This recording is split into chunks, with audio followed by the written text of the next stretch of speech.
पहले अपने शिव गुरु के चरणों पर प्रणाम करती हूँ, मैया पार्वती के चरणों पर प्रणाम करती, सभी गुरु भाई गुरु बहन के चरणों पर प्रणाम करती हूँ। नीलम दीदी हरेंद्र भैया के चरणों पर प्रणाम करती, मेरे प्रणाम को स्वीकार कीजिए। गुरु भाई गुरु बहना, एक कथा सुनाने जा रही हूँ अपने भोले बाबा का, कृपा करके ध्यान से सुनिएगा। ध्यान से सुनने से ज्ञान मिलता है, आधी अधूरी कथा नहीं सुनना चाहिए, क्योंकि शिव गुरु का अपमान होता है। पूरा कथा सुनने से कथा के रहस्य के पता चलता और ज्ञान भी मिलता है। कथा में क्या बताया गया, क्या समझाया गया है, क्या नहीं करना चाहिए कि गलत रास्ता पर जाएंगे, या क्या करना चाहिए जो अच्छे मार्ग पर चलें। इसलिए कथा को हमेशा पूरा सुनना चाहिए ताकि ज्ञान मिल सके। अगर मेरा ये कथा आपको अच्छा लगेगा तो कमेंट में लिख के जरूर भेजिएगा। चैनल को सब्सक्राइब कर लीजिएगा, ताकि जो भी मैं नया नया कथा अपने चैनल पर डालती हूँ वो हमारे कथा आप तक पहुँचता रहे आसानी से। आप हमारे कथा को ऐसे ही देखते रहें, अपना प्यार अपना दुलार देते रहें। हम और आप शिव परिवार से ऐसे ही जुड़े रहें। ये कहानी एक धोबी का है। उसकी पत्नी जब मर जाती है तो देखिए वो बेटी के कैसे रहती है। उसकी लड़की, एक गांव में एक धोबी रहते थे। वो धोबी की एक पत्नी थी और उस पत्नी के एक लड़की हुई थी, यानी धोबी के एक बेटी हुई थी। बेटी के होने के कुछ महीने के बाद जब बच्चा पैदा हुई लड़की, कुछ महीने के बाद किसी कारणवश धोबिन के जो धोबी की पत्नी थी उसका देहांत हो गया, वो मर गई। जब वो मर गई तो सब जानते ही हैं, हर गांव में ऐसे ही है, टोला पड़ोसी नात रिश्तेदार यही कहते हैं, अरे दूसरी शादी कर लो ताकि तुम्हारे बच्चे की मां मिल जाए। और आदमी कर भी लेते हैं, औरत नहीं करती है, क्योंकि औरत जानती है कि दूसरा आदमी हमारे बच्चे को अपना बेटी बेटा मानेगा कि नहीं। लेकिन आदमी ये बात नहीं सोचते हैं कि जो सौतेली मां मैं ला रहा हूं वो हमारे बेटी को बेटे को अपनाएगी कि नहीं, वो नहीं समझते इस सब बात को। उनको शादी करने से मतलब है, सो कर लेते हैं। धोबी के गांव गिराव नात रिश्तेदार सब समझाए कि बीवी मर गई है, छोटी बच्ची है, अगर तुम इसके देखभाल करोगे तो कमाओगे कैसे, शादी कर लो, एक औरत ही आ जाएगी, तुम्हारी बेटी की माँ मिल जाएगी और तुम्हें पत्नी मिल जाएगी, या घर संभालने के लिए एक औरत ही आ जाएगी। धोबी ने सबका बात सुन के शादी कर लिया। शादी कर लिया और शादी करने के बाद जब वो पत्नी आई तो अपनी पत्नी का सुनने लगा। बेटी पर से ध्यान हटा दिया, अपनी पत्नी के सुनने लगा। जो वो कहती थी वही वो करता था। हाँ, कभी कल यही बोलता था कि बेटी बच्ची का ध्यान देना, बिन माँ की बच्ची है, इसको कोई तकलीफ ना हो, बस बोलता था, लेकिन बेटी पर ध्यान नहीं देता था। धीरे धीरे वो लड़की जब बड़ी होने लगी और ये जो धोबी नाई दूसरी बीवी इसको भी एक लड़की थी। अब जो बड़ी लड़की थी जिसकी माँ मर गई थी और एक बेटी इसको हुई, अपनी बेटी के तो स्कूल भेज के पढ़ाती थी, लेकिन उसकी सौतेली जो बेटी थी उसको स्कूल नहीं जाने देती थी। वो ये सोचती थी स्कूल चली जाएगी, पढ़ने लिखने लगेगी तो घर का काम कौन करेगा। धोबी भी इस बात को नहीं बोलता था कि जब एक बेटी पढ़ रही है तो दूसरी क्यों नहीं पढ़ सकती, वो भी इससे मतलब नहीं रखता था। अब वो लड़की क्या करे, मैभा महतारी सौतेली माँ, बाप सुनता नहीं था बेटी के, कुछ कहना चाहती थी तो उसके बात के ध्यान नहीं देता था, कहता था मेरे पास समय नहीं है तेरी बात सुनी। अब वो लड़की धीरे धीरे बढ़ने लगी और उसको जो है पढ़ाई लिखाई कुछ नहीं करवाई, पढ़ रखी ताकि घर का काम करेगी। एक खेत में धोबिन मकई बोई थी। अब वो उसी खेत के मकई के रखवाली के लिए वो लड़की को बैठाती थी, कुछ देर अपने बैठती थी, अब आखिर दिन भर लड़की को बैठाती थी। मकई का भुट्टा बहुत खूब फरा था। जब वो लड़की को बैठा के जाती थी घर तो बोल के जाती थी थोड़ी कि देखना एक भी भुट्टा कोई तोड़ न पाए, अगर एक भुट्टा कोई तोड़ा तो मैं तेरा एक हाथ तोड़ दूंगी। अब डर के मारे लड़की जो है ध्यान देती थी अच्छी तरीके से कि एक भुट्टा कोई ना तोड़े, नहीं मेरी सौतेली माँ मेरा हाथ तोड़ देगी, बहुत मारेगी बोली। मचान पर बैठ के और देखती रहती थी ध्यान से कि कोई तोड़े नहीं। एक दिन मैया पार्वती महादेव भ्रमण के लिए पृथ्वी पर आ रहे थे। तब मैया पार्वती भोलेनाथ से बोली कि हे भोलेनाथ, मैं भी पृथ्वी पर भ्रमण करने जाना चाहती हूँ। तब महादेव मैया पार्वती से कहते हैं कि नहीं पार्वती, तुम जाती हो तो कुछ न कुछ ऐसी गलतियां कर देती हो जिसके कारण से हमें पृथ्वी पर रह के कर्जा को चुकाना पड़ता है। कभी बच्चे के भेष पकड़ के, कभी ग्वाले के भेष बदल के हमें तुम्हारा हर्जाना हमें भरना पड़ता है, तुम नहीं चलो। पार्वती बोली नहीं भोलेनाथ, मैं कुछ गलतियां नहीं करूंगी, लेकिन मुझे ले चलिए। ढेर दिन हो गया पृथ्वी पर भ्रमण करने नहीं गई, मैं भी जाना चाहती हूँ भोलेनाथ, मना मत कीजिए। औरत होती हैं, जब औरत ऐसे प्यार से बोलती हैं तो आदमी लोग पिघल ही जाते हैं। उसी तरीके महादेव पिघल गए पार्वती के बात पर, बोले ठीक है चलो। जब मैया पार्वती महादेव पृथ्वी पर भ्रमण करने के आए तो भ्रमण करने जब जा रहे थे तो एक जो खेत में मकई बोआ था वो खूब बढ़िया पाली भरा था। तब मैया पार्वती कह रही है भोलेनाथ से कि हे भोलेनाथ, हमें बड़ी तेज भूख लग गई है। तब महादेव बोले कि पार्वती, पृथ्वी पर आने के बाद भूख प्यास तो लगता ही है, लेकिन कहीं मिलेगा कुछ खाने के पीने के, जब भी तो मैं खिलाऊंगा पिलाऊंगा, थोड़ा सब्र करो, आगे चलो। तब पार्वती कहती है, पार्वती का नजर वो भुट्टे पर जाता खेत में जो फरा है। तब पार्वती कहती है हे भोलेनाथ, वो क्या फरा हुआ है? तब महादेव कहते हैं भुट्टा। पार्वती कहती है भुट्टा, ये कैसा लगता है? महादेव कहते हैं इसको उबाल के खाओ, ये तो भूज के खाओ, बहुत अच्छा लगता है। अब महादेव के क्या पता कि पार्वती मांगने लगेगी। तब पार्वती भोलेनाथ से कहती है कि हे भोलेनाथ, हमें भुट्टा ले आ दीजिए मांग के। अगर मैं अपने आप तोड़ती हूँ तो आप कहते हैं कि गलती करी हो, आप मांग के ले आइए। तब भोलेनाथ बोले नहीं पार्वती, ये गलत बात ही है, कोई बोया है, मेहनत किया है, अब उससे मैं मांगने जाऊं भुट्टा खाने के लिए? तो पार्वती बोली क्या हो गया, मांग ही तो रहे हैं, चोरी थोड़ी कर रहे हैं। चोरी करना पाप होता भोलेनाथ, मांगना कोई पाप नहीं होता है। महादेव बोले कि चलो पार्वती, तुम्हारे के लिए क्या क्या नहीं मुझे करना पड़ता है, चलो जाता हूँ, देखता हूँ कोई है कि नहीं। जब महादेव जाते हैं तो देखते हैं एक लड़की मचाने पर बैठ के और भुट्टा रखा रही है। तब भोलेनाथ एक साधु को भेष बदल के जाते हैं, कहते हैं बेटा मुझे भुट्टा दे दो एक। तब वो लड़की कहती है नहीं बाबा, अगर मैं आपको एक भुट्टा दूंगा ना तो मेरी माँ सारा भुट्टा को गिन के गई है, अगर एक भुट्टा भी टूटा मिला ना तो मेरी माँ धमकी दे के गई है कि तुम्हारा हाथ तोड़ दूंगा, बहुत मारूंगी। सो बाबा हम आपको भुट्टा नहीं दे सकती। तब भोलेनाथ कहते हैं बेटा एक दे दो, तुम्हारी माँ को पता नहीं चलेगा। अब लड़की उनके बातों में आके एक भुट्टा तोड़ के दे देती है, कहती है भोलेनाथ आप ही बचाना मुझे। अब भोलेनाथ को दे भी रही है। भोलेनाथ हंसते हैं, कहते हैं कि मुझे भुट्टा भी दे रही है, मेरे सहायता भी मांग रही है, तो मांगेगी नहीं तो किससे मांगेगी? जब एक भुट्टा पार्वती के लगे भोलेनाथ लेके जाते हैं तो पार्वती देख के उनके मन में और लालच आता है, तो कहती है भोलेनाथ एक और मांग के लाइए। तो कहते हैं नहीं पार्वती अब नहीं मांगूंगा। तो बोली नहीं भोलेनाथ एक और मांग के लाइए, क्योंकि गणपति हैं, कार्तिक जी हैं और आप हो, मैं हूँ, दो भुट्टा रहेगा तो आधे आधे तोड़ के चारों खा लेंगे।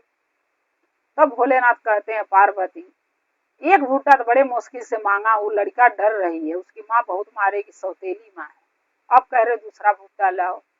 फिर भोलेनाथ जाते हैं, पार्वती की बात मान के फिर कहते हैं बेटा एक भुट्टा और दे दो, अब नहीं आऊंगा मांगने, एक ही दे दो। फिर वो लड़की कहती है बाबा नहीं, एक ठो आप मांगे दे दी हूँ, उसी को मुझे चिंता सता रहा, मेरी माँ आके देख जाएगी भुट्टा टूटा है तो मुझे बहुत मारेगी, और आप दूसरा भी मांग रहे हैं। तब महादेव कहते हैं बेटा एक भुट्टा और दे दो, दो भुट्टा तुम्हारा हो जाएगा। और 2 भुट्टे के जगह में हम दोनों भुट्टा के ऐसे कर देंगे जो तुम्हारी माँ को पता नहीं चलेगा, न पता चलेगा, न तुम्हें मारेगी। अब वो लड़की कहती है बाबा क्या ऐसा कर दोगे? भोलेनाथ बोले कि तुम चिंता मत करो, तुम भुट्टा तोड़ के दो। भुट्टा जब दे देती है तो भोलेनाथ उसको कहते हैं कि बेटा आंख मूंद लो।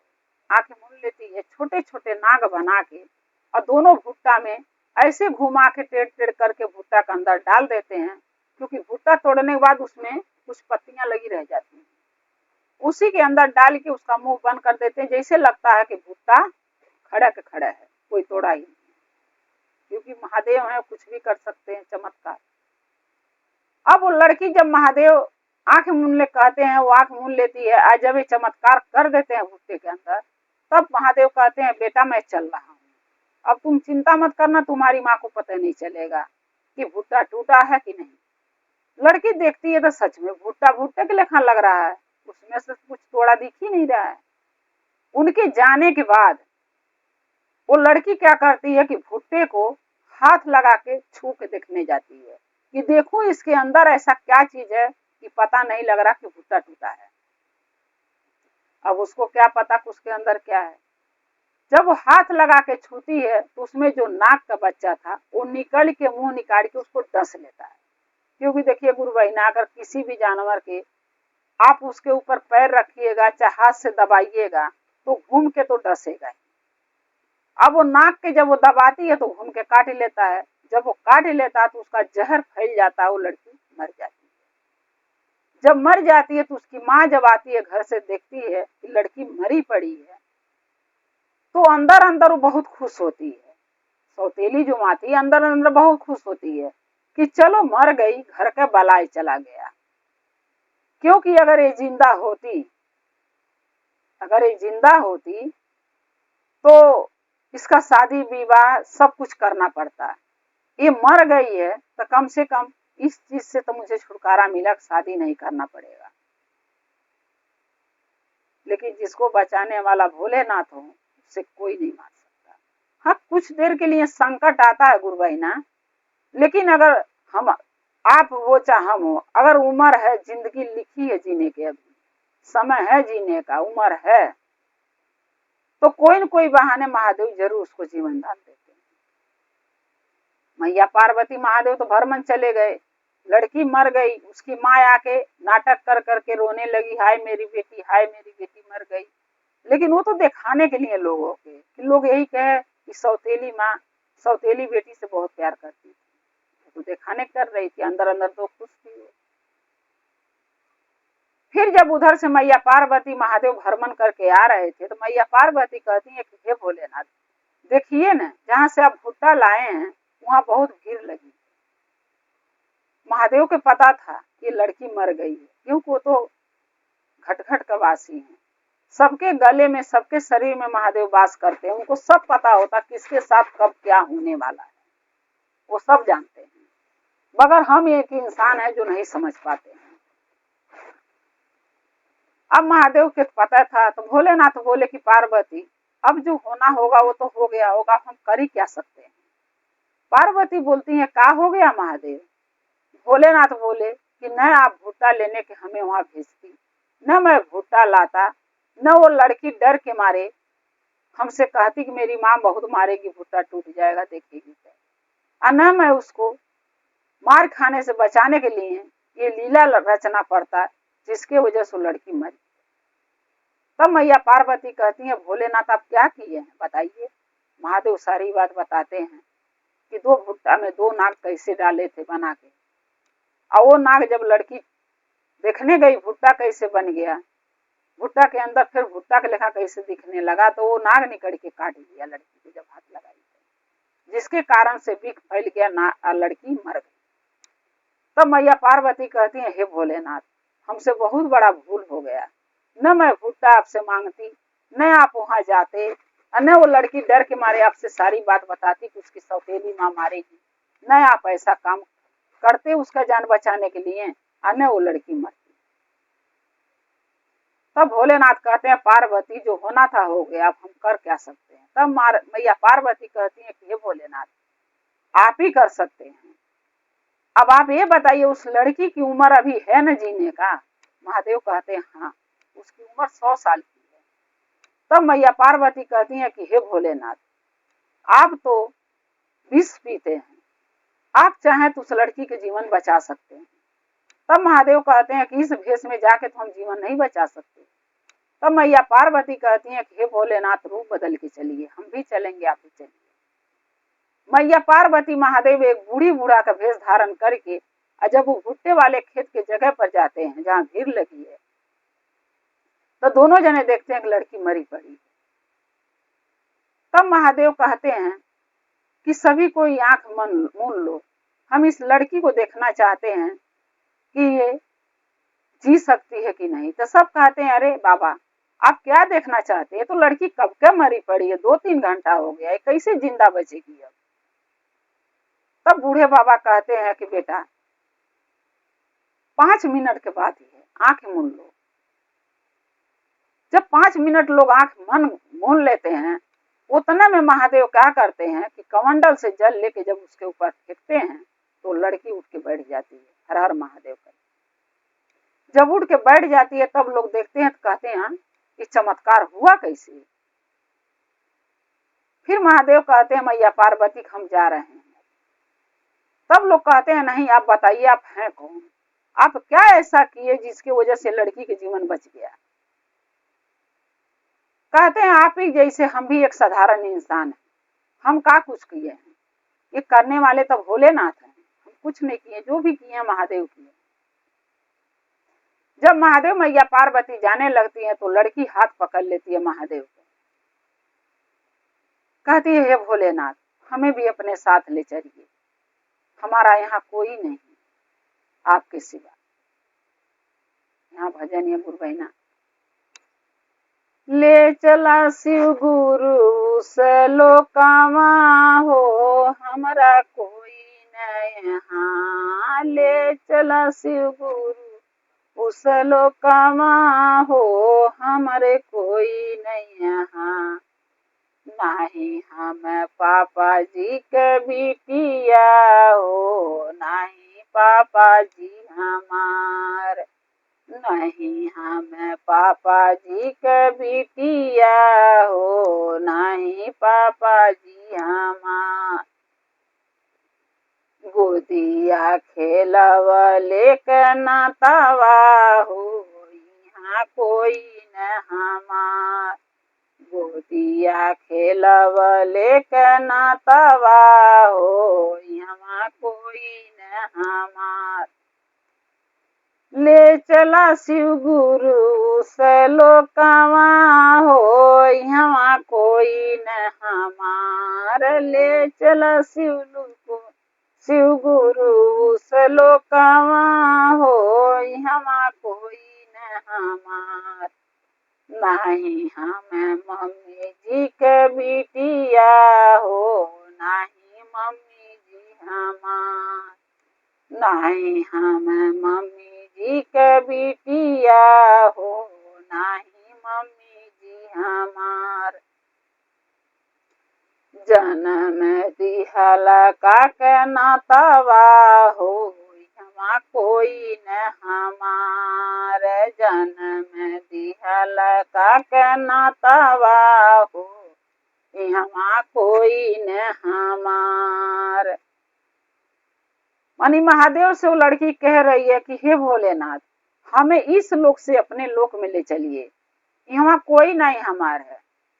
अरे पापा हैं तो गोदी खिलाने भर का नाता है, जो हमके बचपन में खिलाए थे। अब पिताजी भी हमें नहीं पूछते हैं, नहीं मानते हैं, सौतेली माँ का सुनते हैं। माँ थी तो जन्म दे के मर गई, इतने ही नाता मेरी माँ से है कि जन्म दी है मुझे, लेकिन मेरी माँ भी इस दुनिया में नहीं है, तो हम किसके सहारे रहेंगे? आप हमें अपने लोक में ले चलिए। महादेव क्या करते हैं कि जब वो लड़की गाती है तो सब कोई के एहसास हो जाता कि यही भोलेनाथ है।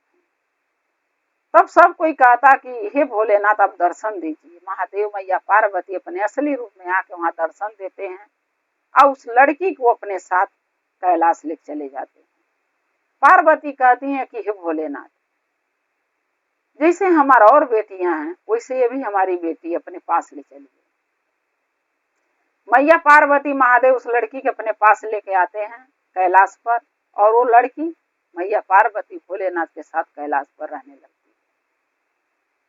अब सौतेली माँ उसका बाप अपने घर में खुश और लड़की महादेव के पास। इसीलिए कहते हैं गुरु भाईना कि देखिए जो भी होता है अच्छे के लिए होता है, जो भाग में लिखा है सो होना है।